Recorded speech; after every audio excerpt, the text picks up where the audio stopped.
learning a new instrument can be hard, and keeping up the consistent practice on that instrument can be hard too. But if you actually want to get better at your instrument this year, like I do, here are some of the tips that I'm going to be using to get better at these different instruments, and hopefully it's going to help you to get better at your instrument as well. So the first tip here is to raise the stakes, right? There's no one really coming up to you saying, "If you don't get better at guitar, I'm gonna kill you." right? You have to kind of raise the stakes yourself to make sure you're putting in the work and you're being consistent on your instrument, whatever that may be. One way to raise the stakes is to surround yourself with great players. And one way I'm doing this year is I'm attending this syncopated summer camp. The Syncopated Summer Camp. That's right. I'm hosting my first ever rhythm section camp. Hosted by Corey Wong. And there's great, guitar, bass, piano, drum teachers. I'm going to study on all those instruments. And because I've signed up for that, I have this great kind of momentum and just starting to pick up these different instruments again and get better at them. Yeah, so I play keyboards mainly, as well as guitar, bass, drums. But I'm not a savant on any of these instruments. But the fact that I know I'm going to be playing in front of these legends, these musical legends, right? So we've got people like Nate Smith, Mark Lettieri, Joe Dart, just absolute savages on their instruments. Anomaly on the keys. Whoosh! And many more.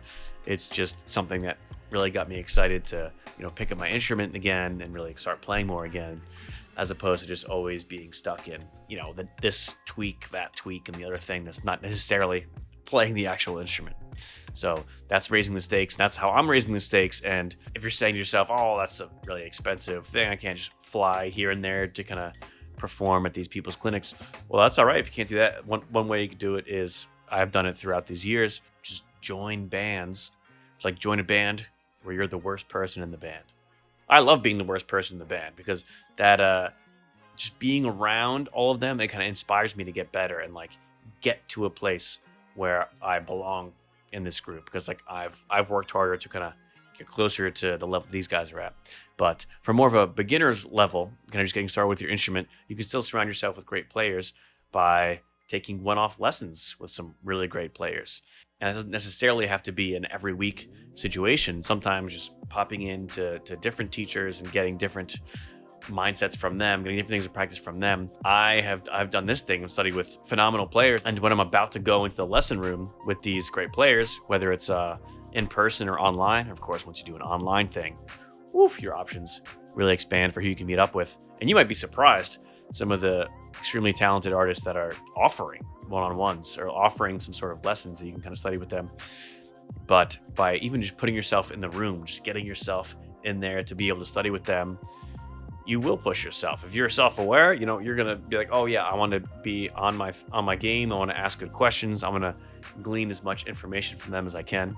So you can raise the stakes by surrounding yourself by great players in that way. One other option too is you can join some online classes or join an online community of people that are actively kind of working on different instruments, and that can help you to, because when you show up and meet with them, you want to kind of be able to give some sort of indication of your improvement and kind of just being in that group of energy of people that are kind of improving themselves. It's a good place to be in if you want to get better at your instrument. Now, this next tip is very important. You want to reduce friction to practice. You want to make it really easy to grab that instrument, right?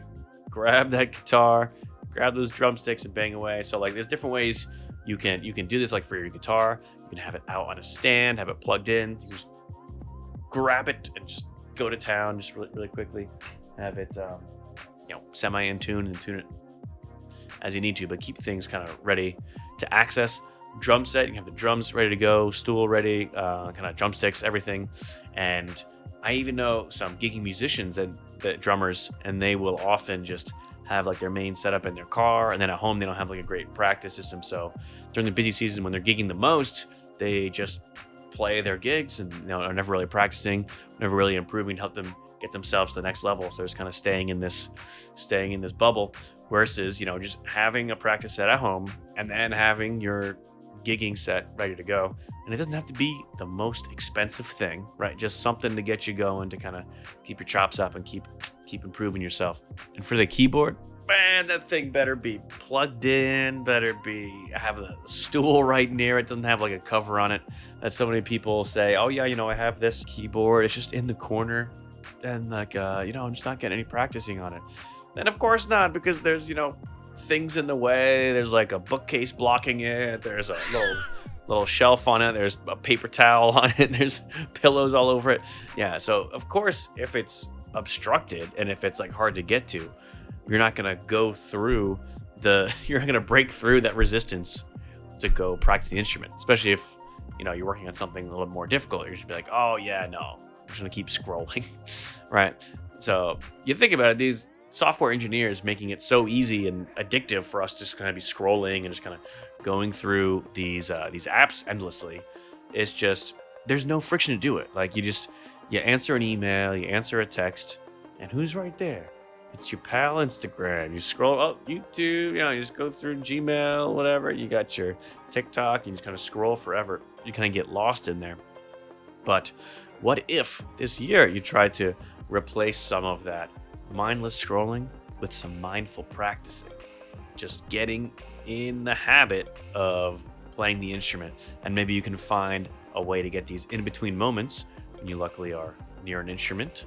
And then you can, instead of hopping through and like consuming some random things, you can intentionally practice certain things. So that comes down to reducing your friction to practice, and you can almost tie that in with kind of like replacing over technology uses with that.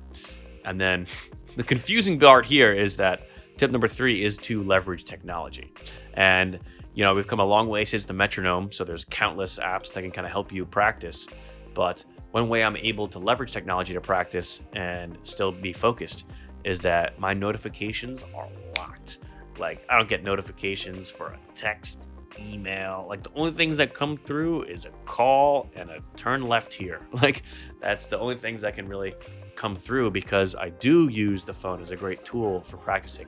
So my favorites would be iReal Pro. I like using iReal Pro to kind of house my chord charts in there. It can also practice different songs in different keys, practice different instrumental kind of warm-up exercises in different keys, different chord qualities, and there's lots to talk on there. But I also want to recommend Ultimate Guitar, which I use also for piano, bass, guitar, and drums, just because of the nice looping technology built within there. You loop the different kind of playback renderings. You can go and isolate certain measures, loop these 3 measures back and forth, change the speed, and things like that. If you're into kind of diving deeper into this music and tech rabbit hole, there is a great video by Jeff Schneider he recently posted that talks about some great music apps that can help you become a better musician. So I recommend checking that out. He's got a great channel there. And this next tip is to set clear goals. Before I started doing this, I would hop on the instrument and kind of cycle through the same few things I've been doing for, however long. But when you start to set clear goals, that kind of helps you to get through. And even though it's more fun maybe to just dive into the deep end and just kind of do some shreddy song, really going to be more beneficial to kind of pace yourself, set clear goals, and be like, oh yeah, if it's a harmonic instrument, maybe get through all my major minor triads, more advanced, all your kind of dominant alterations. It's like, and there's certain things you can do, and it's really going to vary depending on what instrument you're on, what level you're at. And if you'd like to get some clarity on what you should be practicing based on where you're at, you can book a free call with me with the link in the description. And I'll see if I can help you get on a nice path to just get better at your instrument. Just get better at your instrument. And this next tip is to be mindful with your practice, right? So we want mindful practicing with quality over quantity. And this comes down to some, pretty basic concepts that you gotta slow things down. Gotta slow things down, gradually increase, and, take things section by section. And one way you can kind of take this to the next level with how advanced technology is now is to really record yourself.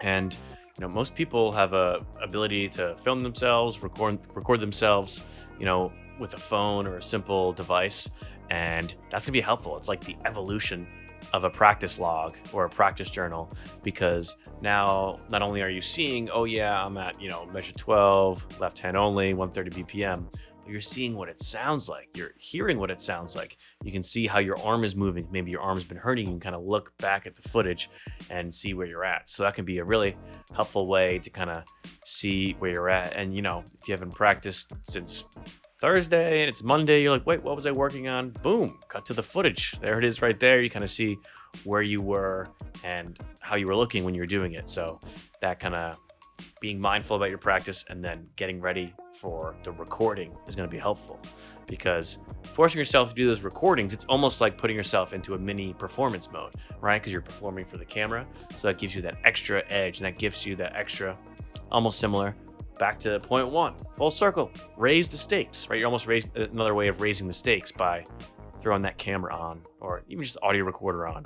So, and you're going to review it back later. So portions of this YouTube channel may become a bit of a practice log, and me sharing with you how the certain things I've been practicing have helped me improve in certain ways.